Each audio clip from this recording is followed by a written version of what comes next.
Vapegate rocked the final experiment to its core.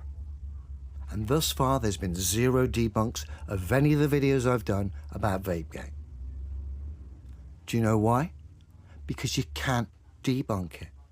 And I knew that right from day one, which is why I didn't entertain any of the other stuff, the footprints, the drone. I only stuck with Vapegate. Because I knew it didn't matter whatever avenue these guys chose to go down to try and defend this. They'd always end up with dishonesty at play as their conclusion, which is why there's been zero, and I mean zero, attempts to refute me as far as videos are concerned, because you can't refute it, because it just highlights there's dishonesty at play with this final experiment and Vapegate. And a last desperate attempt to save face here, we've got Mr. Final Experiment himself coming in to try and defend this ruins, the wreckage that is the final experiment. Bear with me. Right, so I hit Will Duffy with his question. One cheap vape pen has cost you thousands and thousands of dollars, Will. Austin has made the final experiment null and void. I'm gutted. I actually wanted to see all the footage and the data, but it's irrelevant now. Smoking really does kill. Naturally, he's going to come back and try and defend this train wreck that is known as the final experiment. Let's pretend, Will says, for a moment. Excuse me. Let's pretend Austin was frustrated with the people unable to see his breath and doubting that he was in Antarctica.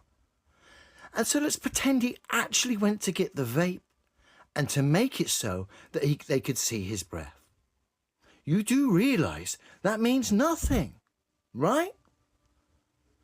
So now the organiser of the final experiment is now trying to justify blatant dishonesty that is one of the participants of his experiment, so-called, was having to fake the environment.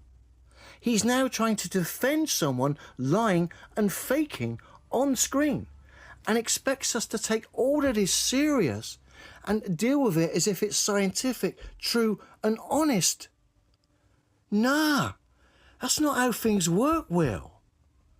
If you've been caught out with one of your participants faking the environment, and now you're having to acknowledge that because this is the only option you've got, and you're actually trying to justify it.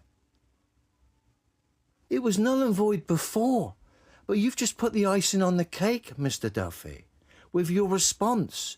You're not outraged at just Austin's behaviour.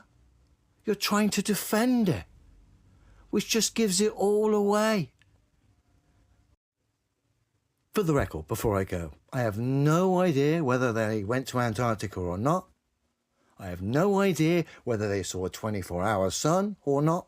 Remember, doesn't affect a single thing I've ever said, and it will never ever prove a physically impossible globe Earth.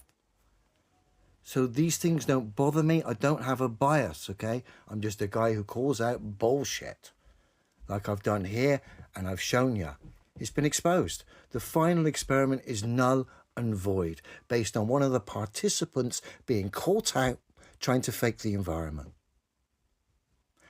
And it made it even worse when you had the organiser of the event not horrified by it, but trying to defend it.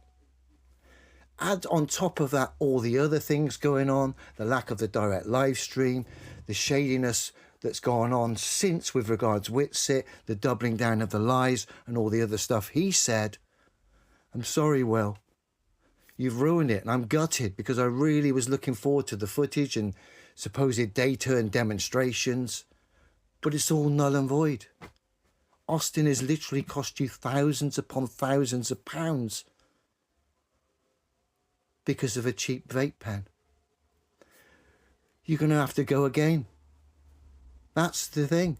You're going to have to go again and learn from this lesson and do it in a correct scientific manner in which you were supposed to do in the first place.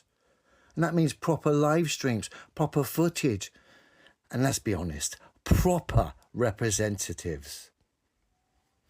A vape pen has brought the red curtain down on this shambolic final experiment. Have a good one, everyone.